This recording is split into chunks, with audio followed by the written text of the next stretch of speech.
sampal. So ito na nga, share ko yung ranking ng sampal sa inyo.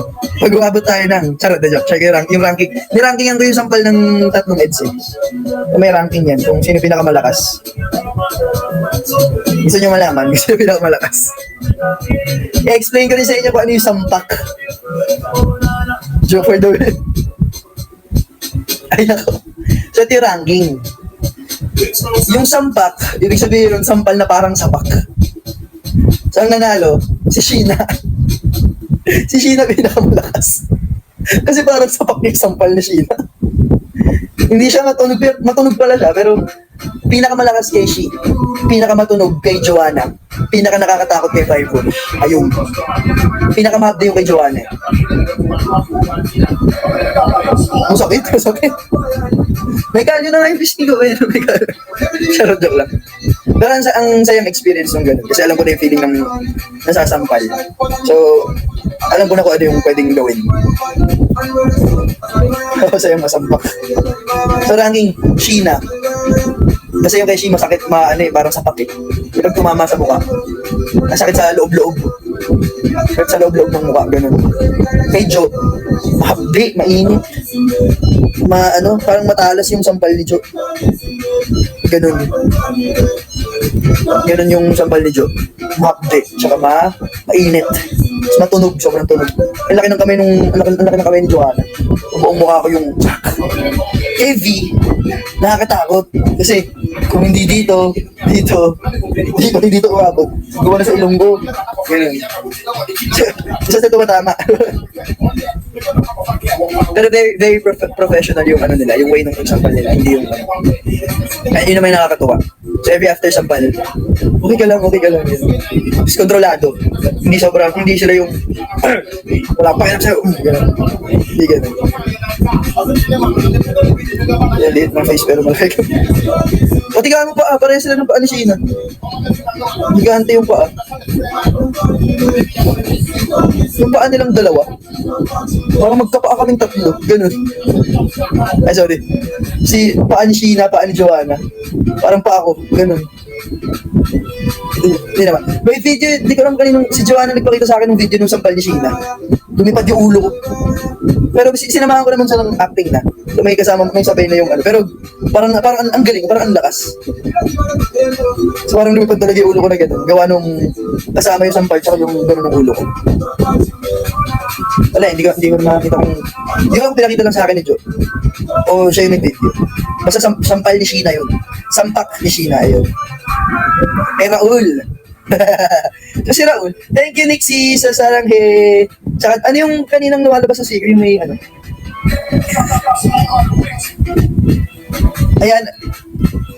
Anong sticker yan? Sorry. Carlito Santa. Thank you, Carlito Santa. And thank you kay Karen Joy sa panalo medal. Yan. Happy birthday, Dominique! Enjoy your birthday. Bibi Brian, thank you. Bibi Brian lang pala, Bibi Brian. So, ang kwento ni Raul, 2 shows ni JL yun. Yung time na yun, 2 shows niya.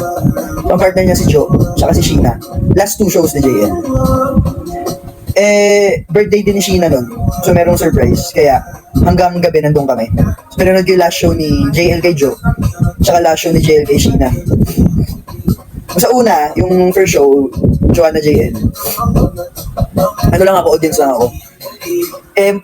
As in yung last 2 shows na yung kinabukasan, last day na namin. Hindi pa pala. Last 2 days na namin. So after nung show nila. Kasi kinabukasan nun, may Joanna Sheena naman ako. So nung first show, watcher lang. Load lang yan. So pinapanood ko lang si Joe JL, sila Benedict, sila Tatakan yung... Si Omar, last show din ni Omar pala nun. Last show ni Omar, ni Kobe, Andy. Basta maraming may last show nung araw na yun. So nung nanonood ako, kasi ilang beses na namin napanood kapag parang gusto ko may gawin. Pagpasok na kay X sa first show, so parang gusto ko mag-ethics. Gusto ko mag-try mag-ethics. Kasi si Direk, SM si Direk stage manager si Direk, siya nagpapasok, naglalagay ng mga diba? Si Angie last show namin, yung last show ni Angie yung sa akin. Yung sa, yung kinabukasan nung kala Jo. Tapos, edi yun.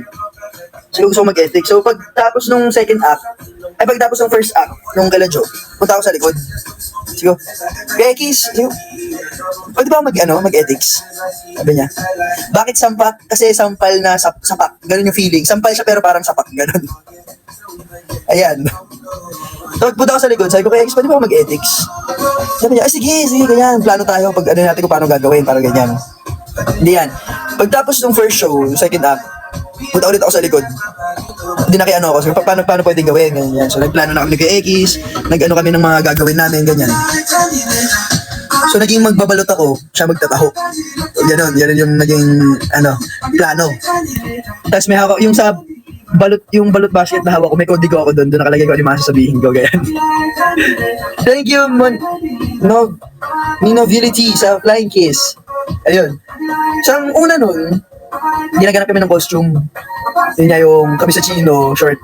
So, hindi ko na tinanggal yung medyas ko para, wala lang, trip lang. Saka sombrero. Ngayon, ang kwento ni Raul, kaya mahaba yung buhok ni Raul, kasi pagtapos nila Joe, nakita ko yung hair extension, tinatanggal niya. Diyo, pwede try ko yan. Sabi ko ganun. Meron available na costume. Kompleto peta na ko po. Nakita ko yung ni Jo, yung hair extension niya. Sige. Jo, kapit mo nga sa akin, sabi ko ganyan.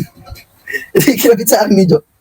Una na lang yung parang 3 piraso lang. So, hindi siya makapal. Mahaba lang siya. Sige. Biglang, ay, teka lang. Sigaw si Jo. Takbo sa loob ng dressing room. Sabay kuha nung maraming hair extension pa. Ako po, ayun, napagtripan na ako. Kinapit na sa akin. Basta tatanggalin ko na. Kasi gusto ko lang, tignan ko lang yung tsura ko. Sabi nila ko yung Eki, sabi nila Ate Kiki, sabi nila Ate Mayan. Huwag mo tanggalin, character yan. Kamukha ko si Mami, oo, po.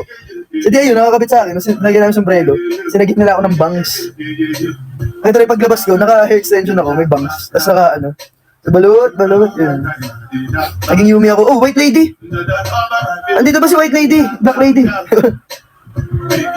Ay, Sir Gigs, saka sombrero. Ano ba, sombrero? Oo, pinagkaroon ako, no? Pero masaya ang saya ng feeling na hindi ko in-expect na magagawa ko yun sa isang play na parang trip lang sombrero. Gusto ko sombrero bakit ba? Charot. Hindi wig, extensions. Ayun. Hindi nagkaroon ako ng Christmas pa. Nakauwi na siya Hindi ko sa sombrero. Sombrero. Ano ba yung isang word? Ayun. Hejigelo. Afro music tayo ngayon. Thank you, Karen J, sa Panalo Medal. Sorry, hikam ako. Paano nga i-off yung... Nakakalito yun. Ayun, wait lang ba?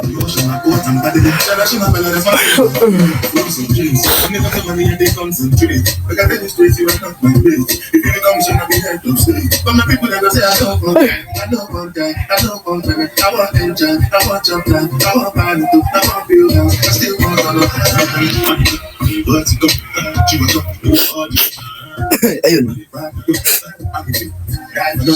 Yun nga sayang. Si Sandy nakanood. Kitang-kita ko si Sandy. Wala pa po.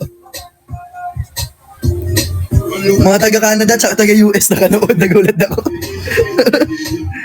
Ito rin si Sandy. Taga-Canada at taga-US na isa. Nagulat ako nun.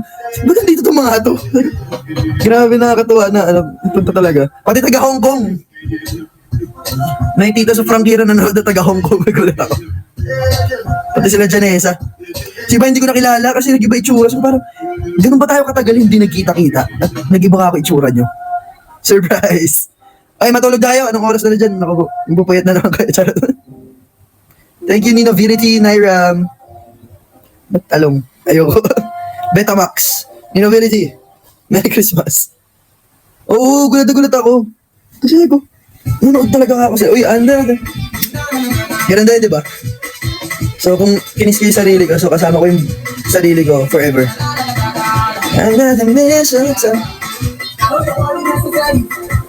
Sana.